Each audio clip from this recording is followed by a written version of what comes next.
Welcome to this special broadcast from Johns Hopkins University. Thank you for joining us. I'm Joshua Sharfstein, a faculty member at the Johns Hopkins Bloomberg School of Public Health and former secretary of Maryland's Department of Health. We're here to talk about COVID-19, which is now a global pandemic. As we know, the coronavirus is dramatically affecting life around the world. There have been more than 185,000 cases and 7,300 deaths because of this disease. In many places, events and gatherings are being canceled. In 37 U.S. states, schools are closed, and that may increase. Millions of people in the United States, in Europe, in Africa, in other parts of the world are heeding recommendations and guidelines to practice social distancing. And healthcare systems are working to manage incoming patients.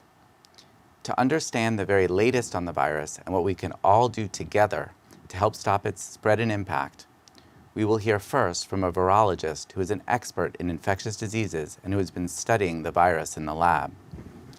Then we'll talk about social distancing with an expert from the Johns Hopkins Center for Health Security, what it is, why it works, and whether governments and organizations are making the right decisions today. Our goal is to bring their knowledge directly to you. We'll also answer questions from our audience submitted both before and during the broadcast. You can listen to more interviews with experts on a new podcast called Public Health on Call, which is available wherever you get your podcasts. With that, let me introduce our first expert, Dr. Andy Pekos. Dr. Pekos is a professor here at the Johns Hopkins Bloomberg School of Public Health. He's an expert on the basic biology of influenza and other emerging viral infections, as well as a leader in the field of infectious disease research. He is co-director of the Johns Hopkins Center of Excellence for Influenza Research and Surveillance. Dr. Pekos, thanks so much for being here today. Thanks for having me. So I just want to start with this one question. I understand there is a vaccine trial that started this week. Can you tell us what's going on with that trial? Yeah, so one of the, I think, amazing things that has happened scientifically with this outbreak is the speed in which vaccines have been designed and brought into at least the first phase of testing, which is the safety phase.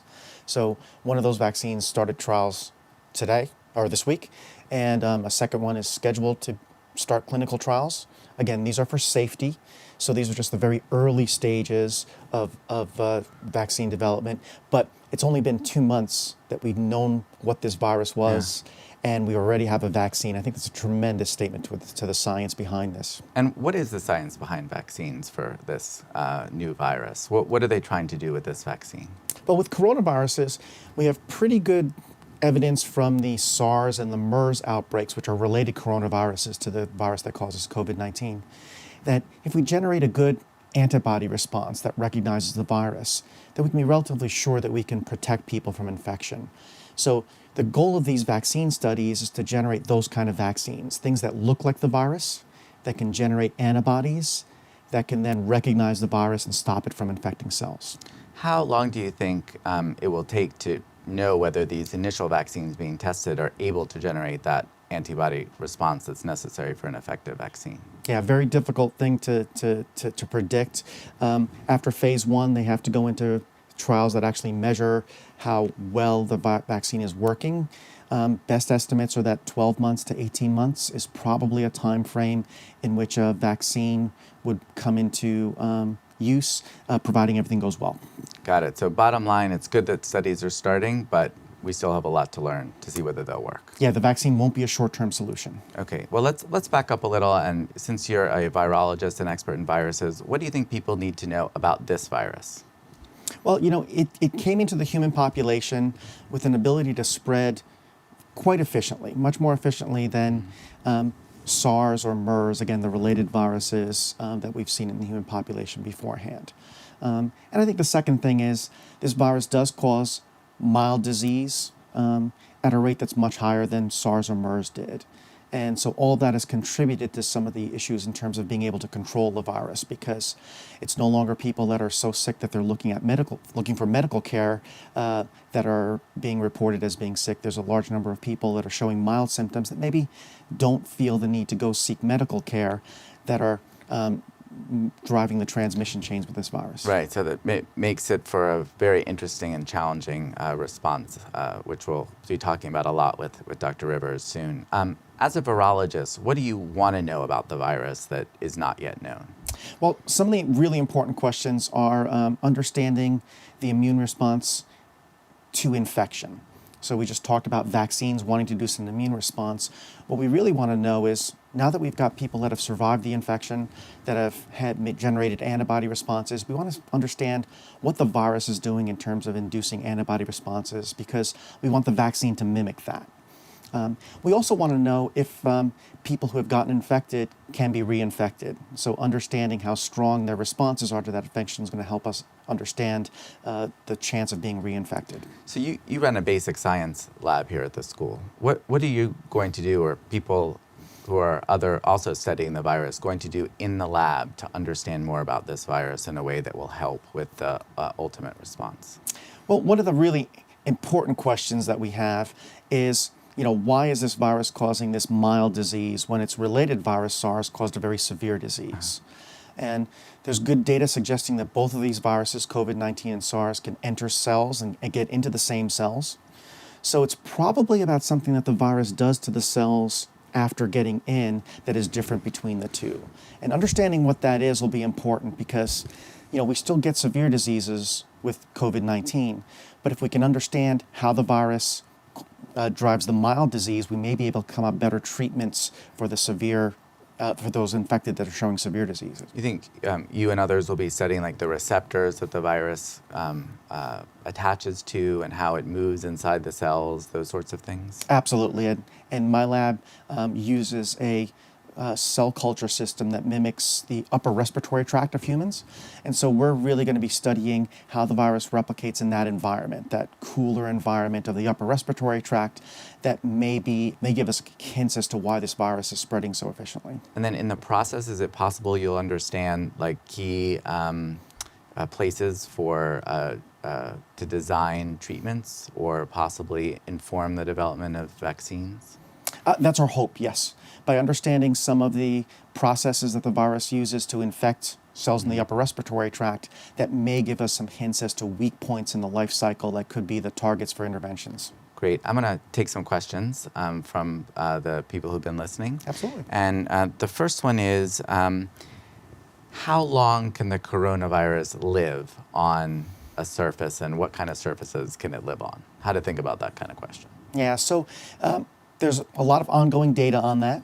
Certainly, it's clear that it can live on surfaces such as tables and stainless steel for anywhere from a few hours up to about 24 hours. The other important thing to understand is that this virus is very sensitive to a lot of normal disinfectants, so alcohol, dilute bleach solutions. Almost anything that says microcidal will probably kill this virus relatively quickly. So it is important to practice good wiping down of common surfaces and disinfecting areas, because if the virus does get deposited there, nothing better than wiping the surface to kill the virus. Those are the kinds of guidelines, for example, the CDC has been putting out for like how businesses can clean areas, for example, and probably are also guiding healthcare facilities and hospitals and how they're assuring that surfaces are safe. Absolutely, and that people should be taking, looking at and using at home as well. Got it. Another question is, could you talk a little bit about how this virus is transmitted from person to person? And there are all kinds of articles out there about, is it contact transmission? Is it airborne transmission? And you've studied not just this coronavirus, but other coronaviruses. So tell us a little bit about how you think, as a virologist, this is happening. Yeah, well, there's a whole field that studies droplets and how they behave in air, and in rooms. But I think the simple message is, droplets are things that are that you cough or sneeze that are rather large and can deposit on surfaces relatively quickly. When people say airborne or aerosol, technically that means droplets that are so small that they can actually float around in the air a little bit. A good example is if you use a pump liquid that sprays air freshener in the room. You'll see those small droplets, and they'll actually float around in the air a little bit because they're so small that they don't deposit right away. I see. Everything we know right now says that the virus is most effectively transmitted through those droplets, the ones that are large, that are deposited within 3 to 6 feet of people, and that can stay on surfaces. Okay. And going back to how to clean those surfaces, what if you go to the store and you can't find any cleaning supplies? Is there something around the house that people can use to wipe things down? You had mentioned a dilute bleach solution. I don't know if that's one of those things, but what else would you recommend? Yep, so a dilute bleach solution does wonders in terms of eliminating these viruses. Any alcohol-based solution that's roughly 60 to 70% alcohol will work as well. Scotch, will that work? Scotch won't work. So this is one of those myths out there that your Tito's vodka turns out to be a little bit below 60% Okay, all right. I alcohol, just figured so I would shouldn't ask. that be used? Okay. Yeah. All right. But many people have rubbing alcohol in their medicine cabinets. That's something that you just have to look at it to see if it's the 90% or the 70%. I see. And if it's 70%, you use it straight. If it's 90%, you can dilute a little bit to let it go a little farther. Great. And in terms of diluting bleach, is that like 1 to 10, or what would you recommend there? At least 1 to 10. You can go a little bit more than that to wipe off surfaces. So it can be pretty dilute. Yeah. Okay, great. There are a number of questions people have about the temperature and whether we'll get a respite from what's going on when the temperature warms up. Is there any clues from coronaviruses generally, or from your perspective as a researcher, into whether that might happen? Yeah. The short answer is we don't know with COVID-19 virus how it's going to behave in the warmer weather. Many respiratory viruses spread less efficiently when it gets warmer and the humidity goes up, but we don't know if that's going to apply to COVID-19. And I think the other thing that's important to know is that most of us are susceptible to infection because we have no pre-existing immunity. And that makes it easy for the virus to spread. So if we look back to the 2009 H1N1 pandemic, there was some spread of that virus in the summer simply because there were so many susceptible people around that even though conditions weren't optimal for spread, it was easy enough for the virus to find people. And I think the same thing is what we're assuming is going to happen with this virus. Really, we have to prepare that there's not going to be a big benefit in warmer weather. And maybe we'd be pleasantly surprised, but right now, that shouldn't guide anybody's actions. Yes, prepare for having to deal with this during the summer month, and that there will be no respite. And hopefully there will be, but prepare that we won't. Great. I have one other question which has been out there, which is some people are wondering whether antibodies from people who have recovered from infection might be used for either prevention or treatment. Is that something that is worth studying? And could you tell a little bit about why that might be? Yes, and it absolutely is worth studying. My department chair here at the Bloomberg School of Public Health, Arturo Casadevel, is leading an effort to try to use antibodies from people who have survived infection and give those as a treatment to individuals who are either suffering from disease or perhaps to prevent people from getting infected if they're in high-risk situations. There's a long history of using antibodies from people who have survived an infection as a treatment. There's some studies coming from China that suggest that there is some utility to this treatment. So there are a number of institutions in the U.S. that are gearing up to try to see if they can get this in place. Got it. Well, I really appreciate your walking us through that. I mean, it's been a string of kind of very tough news for people as schools have been closed, gatherings have been canceled, sports are off TV, all these different things that have happened. But I appreciate the work that you're doing and the message that you've had that there is a lot to be learned and a lot to be done to really fight back against the coronavirus. Thank you so much for joining me. You're very welcome. Thanks very much to Dr. Pecos. We're now going to take a short 3-minute break before moving into our conversation with Dr. Caitlin Rivers from the Johns Hopkins Center for Health Security. We'll be right back. There's one and only one Johns Hopkins Bloomberg School of Public Health. We were the first, and we're number one. We work around the clock and around the globe on the world's biggest health problems. And we're restless, always looking for new ways to secure a healthier future for everyone. With 5 strategic priorities and the support and hard work of a diverse global community, we're pushing forward. We're reimagining our educational programs to help our students become the chief health strategists of the future. We are training students to be interdisciplinary thinkers who are skilled in team science and creative problem solving, and always committed to the fundamentals of good scientific practice. We are also extending our reach by creating new opportunities to pursue coursework online, in the field, and in the workplace. We're transforming our research ecosystem to accelerate life-saving discoveries. And we've dedicated $4 million to our new SciBar initiative, which builds on our excellence in both basic and applied sciences to solve the most challenging public health problems.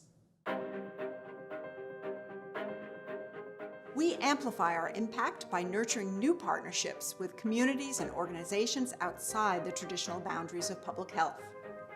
We're working across sectors such as housing, criminal justice, and transportation.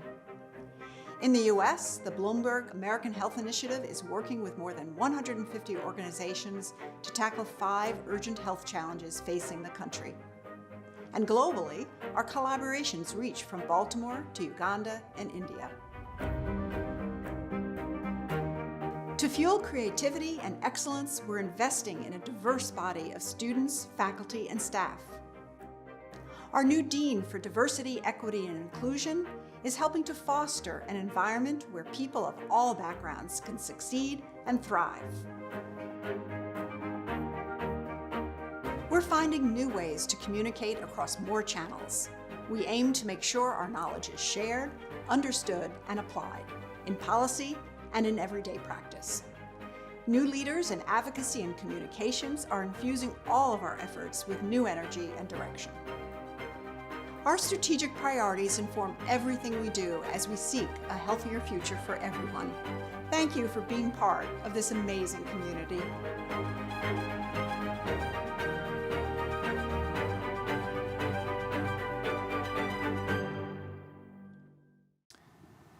Welcome back, and thanks again for joining us for this webcast. Moving into our second conversation, I'm going to be speaking with Dr. Caitlin Rivers, a senior scholar at the Johns Hopkins Center for Health Security here at the Johns Hopkins Bloomberg School of Public Health. Dr. Rivers, thank you so much for coming. Thanks for having me. So where are we right now in the epidemic, globally and in the United States? I think we're getting to a point where we're starting to understand the situation here in the U.S.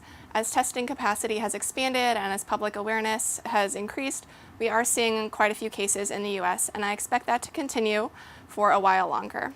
I don't think people should be surprised or alarmed more than they might be otherwise if we continue to see cases increase.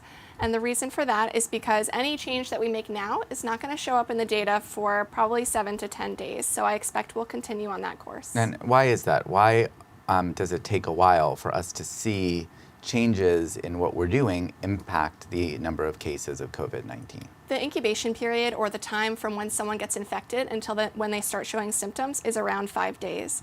And then it will take a few more days for people to go to their doctor, to get a diagnosis, and for that to really show up in our numbers. I see. So we need to do things and not expect to see results tomorrow. It does take a while, but we need to maintain vigilance because these actions that I'm sure we'll discuss today really do help. Okay, so people have heard by now probably about this concept of flattening the curve. Mm-hmm. Can you explain what flattening the curve is? Flattening the curve is this idea that if we slow transmission, we can extend or change the shape of the curve, and the curve that we're talking about here is the number of new cases that we see every day. So it may or may not be possible to prevent infections. That is always our number one goal in public health. But even if we are not able to do that, just supposing, it would be better to extend those number of new cases over a longer period of time so that our healthcare system can accommodate everybody who's sick. So just as a toy example, if 100 people are going to get sick from this disease, we would rather have that occur over 10 weeks than 1 week, because then our hospitals will be able to manage that more easily. So as we're thinking about flattening the curve, where are we on the curve right now, do you think? Are we at the top part? Are we halfway up? Where do you think we are? I do think in some respects that we are just getting started in the United States, but that doesn't mean that we need to keep going. And so we only in the last couple weeks have begun to recognize community transmission in the United States. And so I don't think that we have turned the corner yet, but there is widespread awareness and widespread action that we need to take measures to protect our communities.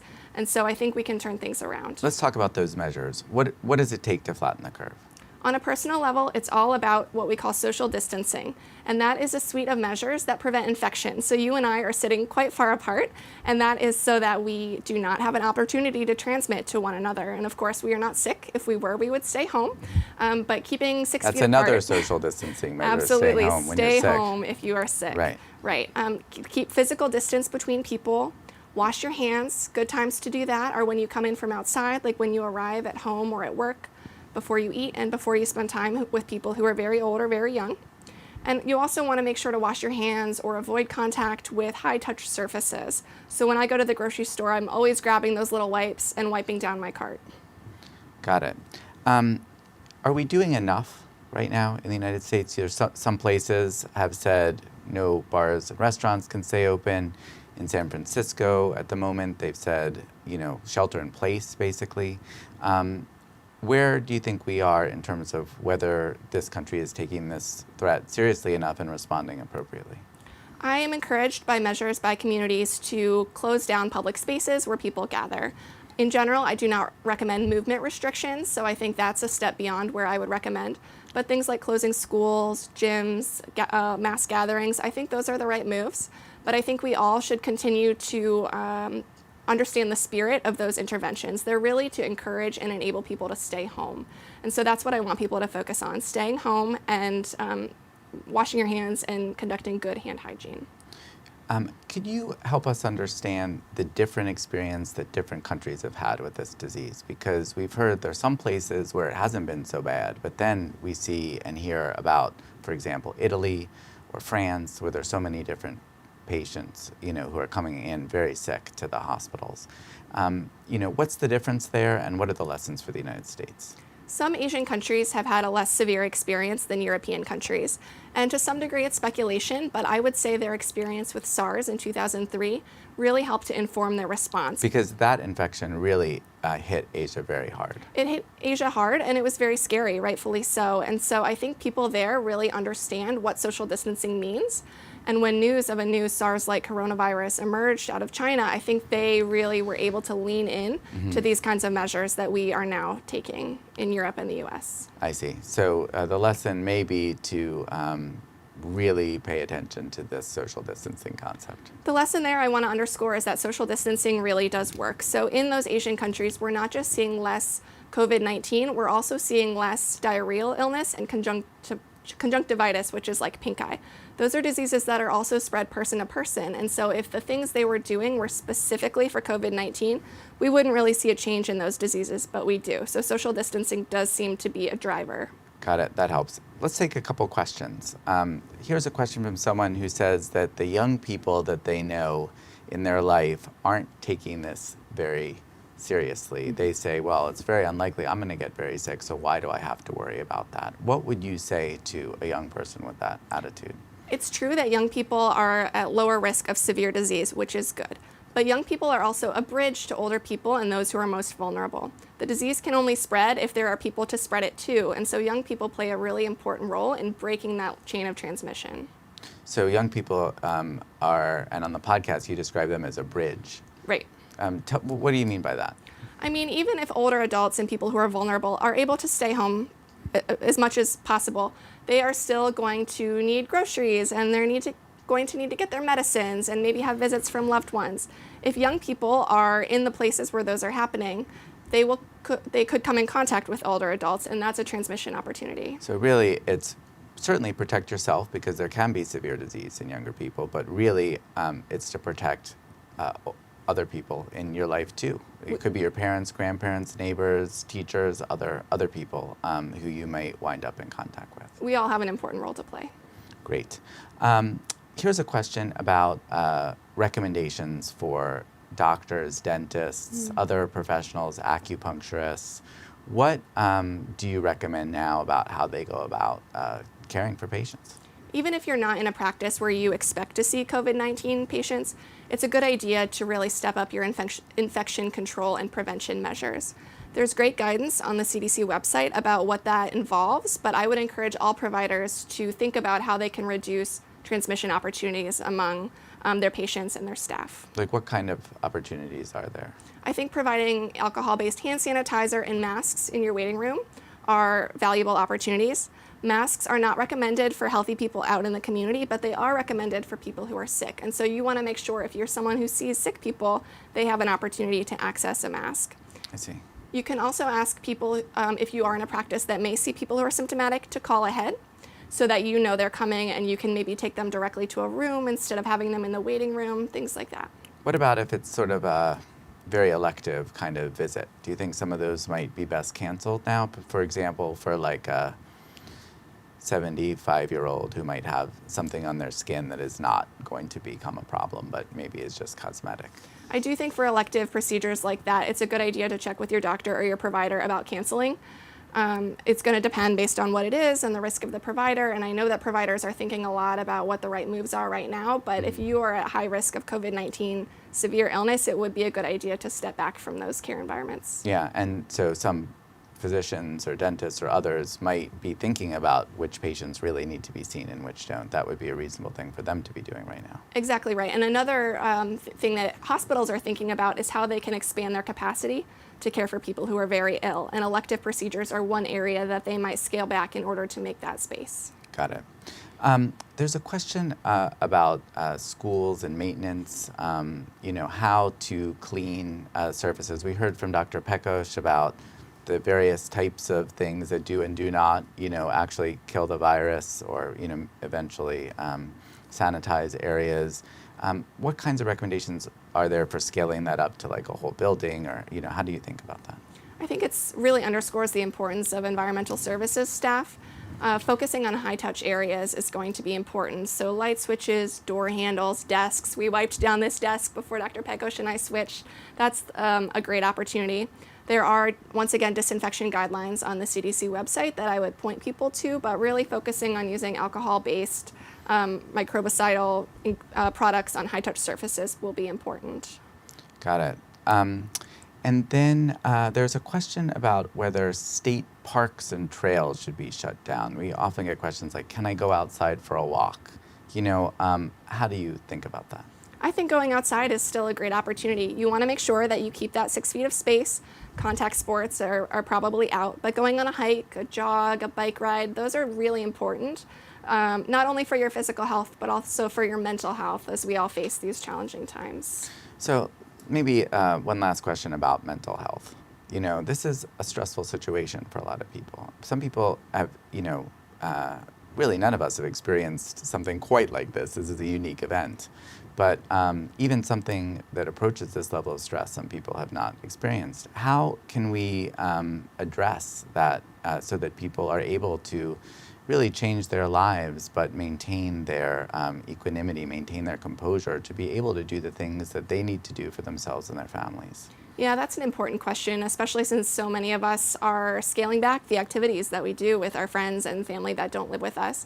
I think this is a great time to turn to online resources like Skyping, Zooming, talking on the phone, to stay connected with people, especially those who are older and have underlying health conditions who might really not be going out very much at all. I think we should all be supporting each other as best as we can. So social distancing really just refers to social distancing in the physical space. That's absolutely right. But it's not psychological distancing. That's right. And in my office, a lot of what we're doing is moving our normal around the water cooler office chat to online spaces. So you can still have those casual interactions. They just should be online or over the phone.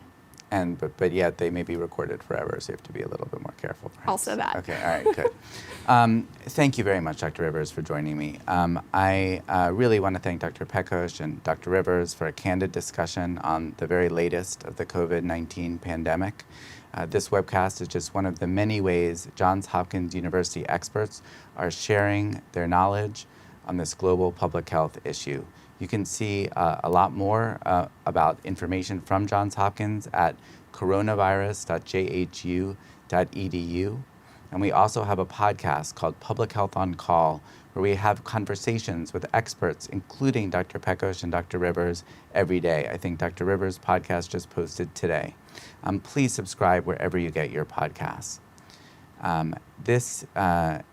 Also, I should mention that at that resource center online, you can see the global tracker map, which shows the spread of the coronavirus across the globe, and you can sign up for a daily situation report from the Center for Health Security. You can follow Johns Hopkins and Johns Hopkins Bloomberg School of Public Health channels on Twitter and elsewhere to stay up to date with all of the latest information about the situation. And if you have questions to address in future programs, either webcasts or podcasts, please email publichealthquestion@jhu.edu. We answer these questions on the Friday Public Health on Call podcast, as well as on these webcasts. Thank you very much for joining us.